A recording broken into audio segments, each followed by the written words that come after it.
وكفى وسلام على عباده الذين اصطفى أما بعد فأعوذ بالله من الشيطان الرجيم بسم الله الرحمن الرحيم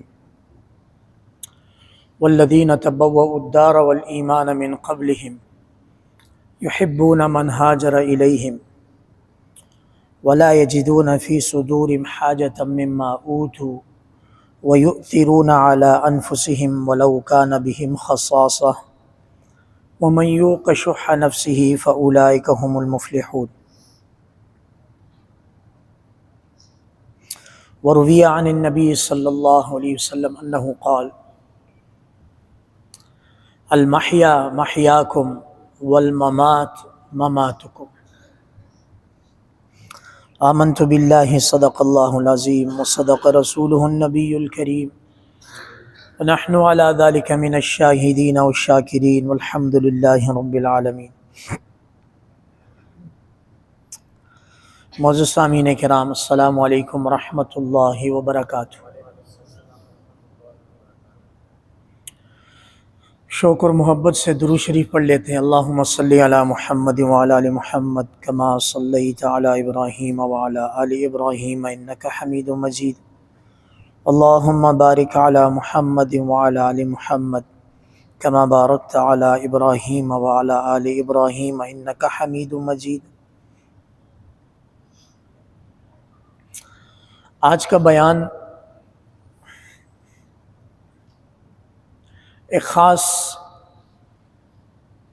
اندرونی تربیت پر مبنی ہے،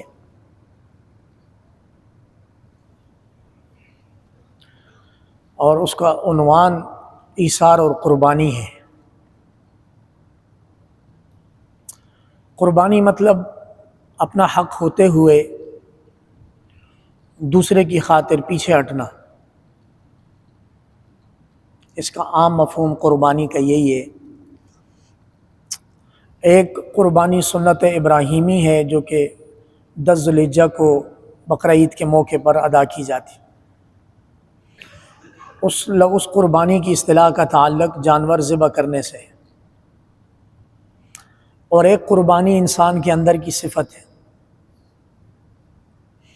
وہ 10 ذی الحجہ والا عمل ایک دن کرنے کے بعد پھر پورا سال اس سنت ابراہیمی پر عمل کرنا اصل قربانی کہلاتا ہے۔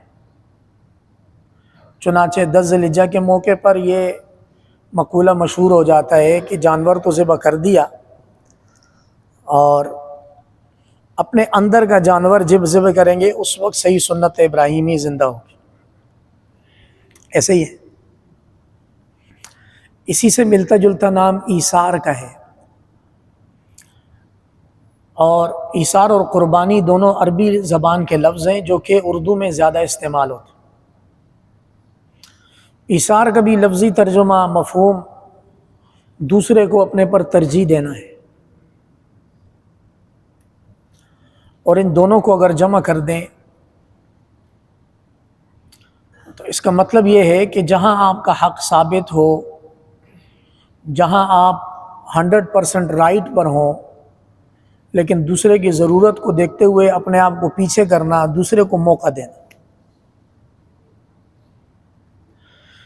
اب یہ زندگی کے تمام شعبوں سے متعلق ہے۔ چھوٹے چھوٹے معاملات سے لے کر بڑے بڑے جو مواقع آتے ہیں وہاں پر ایثار اور قربانی مظاہرہ ہونا چاہیے۔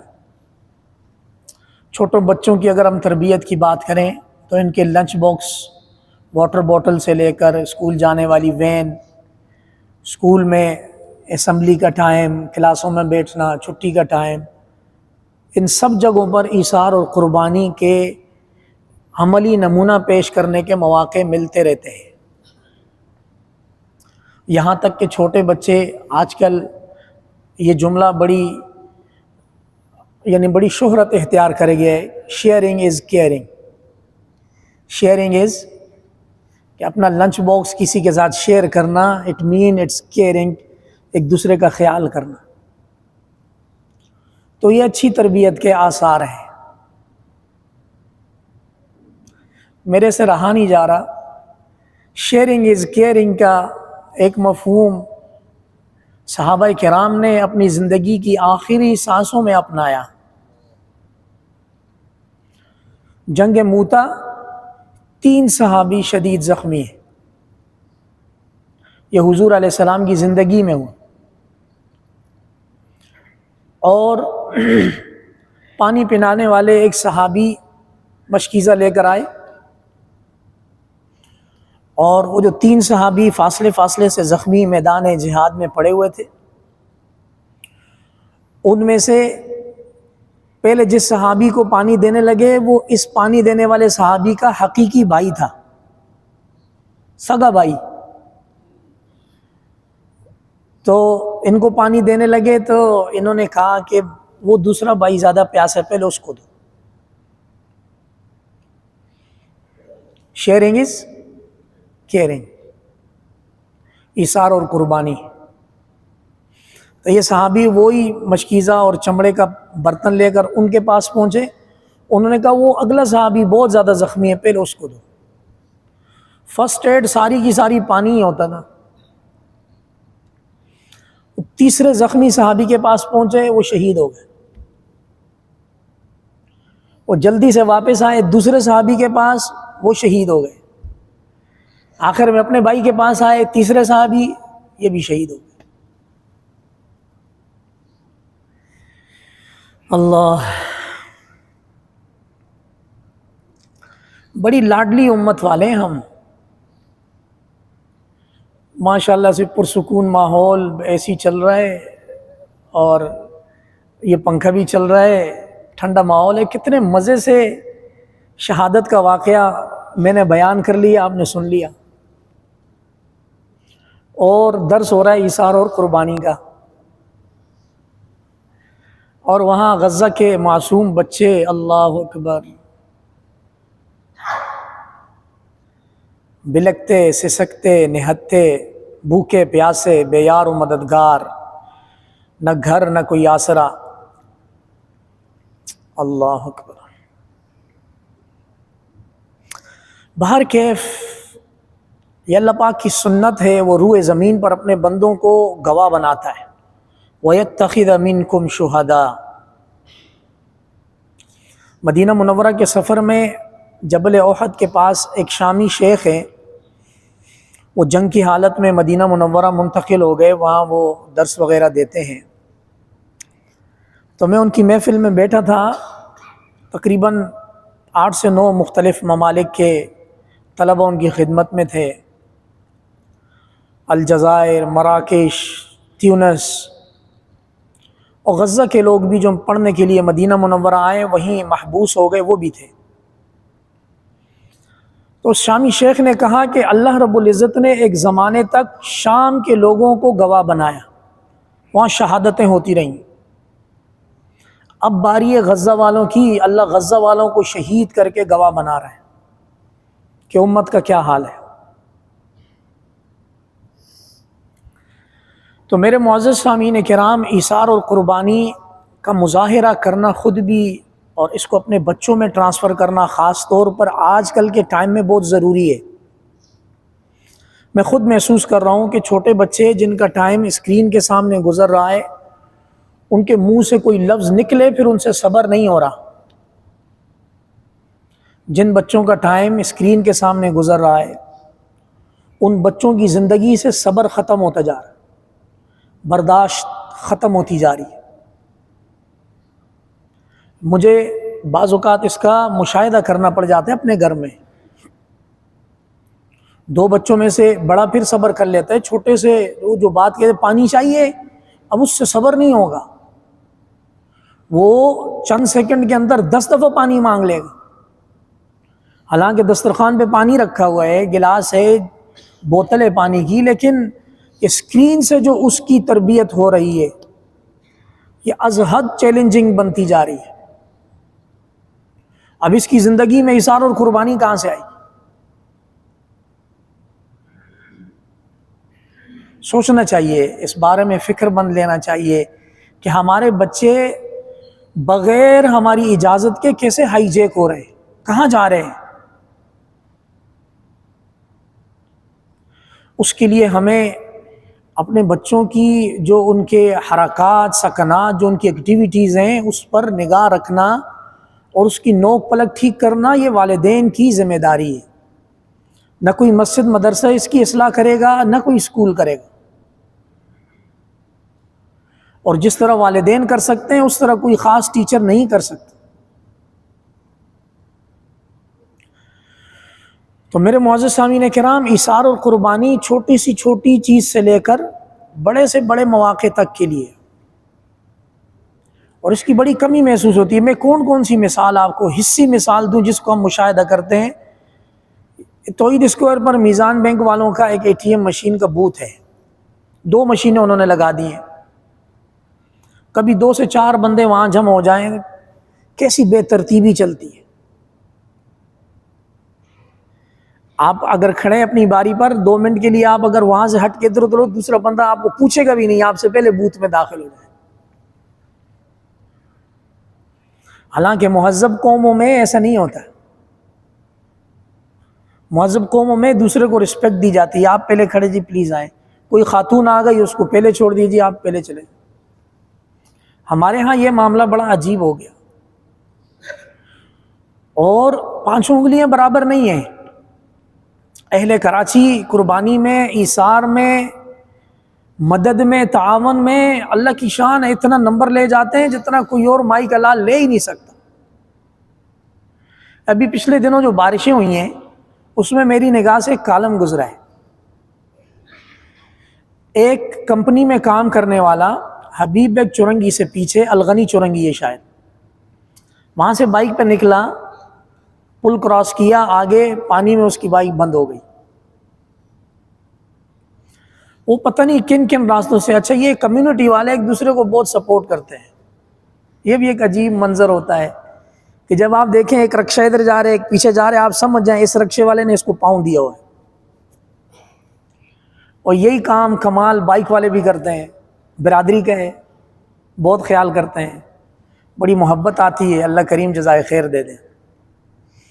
اس شخص کو ٹو کر کے حبیب چورنگی سے 3 ہٹی تک، 3 ہٹی سے گارڈن کے ایریا، گارڈن سے پھر آگے رنچھوڑ لائن، پتہ نہیں کہاں گیا ہے وہ بندہ، ٹاور تک گیا ہے، اسی طرح دھکا لے لے کر۔ بارش کا عالم، روڈ پر پانی، کون کسی کی مدد کرتا؟ لیکن یہ اہل کراچی کا جذبہ ہے، اس نے گھر پہنچ کے جس نے اس کو ٹو کر کے دھکا دیا تو اس کو اس نے شکریہ ادا کیا۔ اور یہ ہے اللہ پاک نے لوگوں کے دلوں میں یہ درد رکھا ہوا ہے کہ وہ ایک دوسرے کا، خود اپنے پر جس طرح بھی آ جائے، کراچی خود ڈوبا ہوا ہو لیکن پورے پاکستان کے لیے مدد، راشن، ٹینٹ، ہر چیز بیچتا رہے گا۔ اور شاید یہی بڑی وجہ ہے کہ اللہ کریم اس شہر کو آفتوں سے، مصیبتوں سے اللہ پاک اس کو بچائے رکھتا ہے۔ تو یہ ایثار اور قربانی زندگی میں چھوٹے سے چھوٹے مواقع، اپرچونٹی میں لے کر آخر تک، میں 2-3 مثالیں آپ کے سامنے دے دی۔ چھوٹے بچے کے لنچ باکس کے شیئر کرنے سے لے کر جنگ موتا میں 3 صحابہ کی شہادت تک، سب کے سب ایثار اور قربانی۔ حضور علیہ السلام کی زندگی میں اگر ہم سیرت کا مطالعہ کریں تو 2 عجیب واقعات ہمیں ملتے ہیں۔ پہلا واقعہ، بنو نذیر جو یہودی مدینہ منورہ سے جلا وطن کیے تو ان کے مال اسباب بہت زیادہ مسلمانوں کے ہاتھ آ گئے۔ حضور علیہ السلام نے اعلان کیا سارے انصار جمع ہو جائیں۔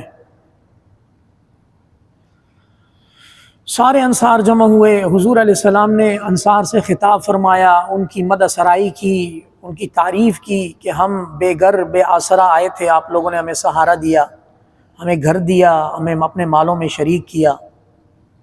حضور علیہ السلام نے ان کا اعتراف کیا، اور ایک دفعہ نہیں، زندگی میں جب جب موقع ملا حضور علیہ السلام نے انصار کی اس نیکی کا اعتراف کیا۔ اب یہ سب کرنے کے بعد حضور علیہ السلام نے انصار سے پوچھا کہ یہ مال غنیمت ہاتھ آیا ہے، اگر آپ کہیں، آپ سب کی رضامندی ہو تو یہ مال غنیمت شریعت کے اصول کے عین مطابق انصار اور مہاجرین سب میں تقسیم کیا جائے۔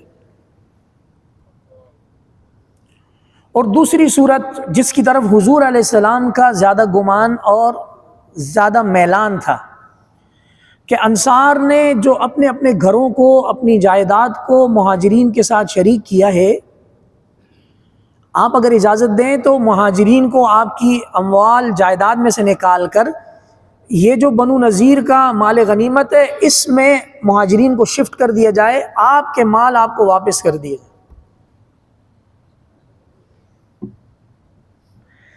اب ایک ہے ضابطہ، ایک ہے رابطہ۔ ضابطہ یہ کہتا ہے کہ انصار اور مہاجرین میں برابر برابر تقسیم ہوگا، اور رابطہ اور دلی لگن کی بات یہ ہے کہ حضور علیہ السلام کی چاہت یہ ہے کہ انصار کی دل کی رضامندی ہو، انصار کو ان کا مال واپس کر دیا جائے، یہ مال غنیمت مہاجرین کو دے کر ان کو اسٹیبل کر دیا جائے۔ قربان جائیے انصار پر، سعد بن معاذ، سعد بن عبادہ، ثابت بن قیس، یہ بڑے بڑے جلیل القدر انصاری صحابہ کھڑے ہوئے حضور علیہ السلام سے درخواست کی، حضور یہ سارا مال مہاجرین کو دے دیں۔ بہت مشکل ہے، بیان کرنا سننا آسان ہے، عمل کرنا جذبہ مانگتا ہے۔ چنانچہ ایسے ہی ہوا، انصار کے جو اموال، جو باغات، جو کھجور کے درخت وہ مہاجرین کو دیے ہوئے تھے وہ ریلیز کروا کے واپس انصار کے حوالے کیے، اور یہ جو بنو نذیر یہودیوں سے جو مال غنیمت حاصل ہوا تھا وہ مہاجرین کو دے کر ان کو الگ سے اسٹیبل کر دیا گیا۔ بات ہو رہی ہماری ایثار اور جہاد میں جان دینے میں انصار اور مہاجرین دونوں شامل تھے، انصار کی تعداد زیادہ تھی۔ دوسری مثال، مسجد نبوی میں ایک مسکین صحابی آئے، حضور علیہ السلام نے اپنے گھر پیغام بھیجا کھانے پینے کے لیے کچھ ہے، 4 ازواج مطہرات کے حجروں سے جواب آیا پانی کے علاوہ کچھ نہیں۔ حضور علیہ السلام نے مسجد میں آواز لگائی، کون ہے جو اس کو گھر لے جائے اور آج رات اس کا اکرام کرے؟ روایات میں آتے ابو طلحہ انصاری رضی اللہ تعالیٰ عنہ نے حضور سے درخواست کی میں لے جاتا، مسجد نبوی سے لے گئے، گھر میں اہلیہ سے پوچھا کھانے کے لیے کیا ہے؟ کہا اتنا ہے کہ یا تو بچے کھائیں گے یا ہم دونوں میں سے کوئی ایک کھائے گا۔ بات ہو رہی ہے ایثار اور قربانی کی۔ ان صحابی نے کہا اچھا ایسا کرو، بچوں کو تو کسی طرح بہلا پھسلا کے سلا دو، کھانا لگاؤ، اور کھانا لگا کے جب ہم کھانا شروع کریں تو چراغ کی اصلاح کرنے کے لیے اس کے پاس جا کے چراغ کو بجھا دینا، اور پھر آ کر ہمارے قریب کہیں بیٹھ کے ایسا تاثر دینا کہ ہم منہ بھر کے کھانا کھا رہے ہیں، اندھیرا ہوگا کسی کو پتہ نہیں چلے گا۔ چنانچہ یہ حکمت عملی انہوں نے اپنائی، ایسے ہی کیا، بچے سلا دیے، کھانا تیار کیا، اس مہمان کے لیے لگایا، چراغ کو گل کر دیا، یہ کہا کہ اس کو کچھ خرابی ہو رہی ہے، یہ وہ بجھا دیا۔ اب صبح یہ صحابی فجر میں مسجد نبوی میں آ گئے، اللہ رب العزت نے یہ سارا واقعہ قیامت تک قرآن میں نازل فرما دیا۔ وَيُؤْثِرُونَ عَلَىٰ أَنفُسِهِمْ وَلَوْ كَانَ بِهِمْ خَصَاصَةٌ، اپنی جانوں پر دوسرے ضرورت مندوں کو ترجیح دیتے ہیں اگرچہ خود شدید ضرورت میں ہیں۔ ایثار اور قربانی ہوتی وہاں ہے جہاں خود بھی ضرورت ہو، دوسرے کو بھی ضرورت ہو، اپرچونٹی ہونے کے باوجود آپ 1 اسٹیپ پیچھے ہو جائیں، دوسرے کو آگے کریں۔ اس سب کا تعلق انسان کی اندرونی صفائی، اندرونی تربیت سے۔ ایثار اور قربانی کہیں دیکھنے میں نظر نہیں آئے گی، انسان کے عمل سے جھلکے گی اور معاشرے میں خوشبو پھیلاتی جائے گی۔ اللہ کریم یہ عظیم صفات ہمارے اندر پیدا فرما دیں، جب کبھی موقع ملے اللہ پاک عمل کی توفیق عطا فرما دے۔ وآخر دعوانا الحمدللہ رب العالمین۔ سنت ادا کیجیے۔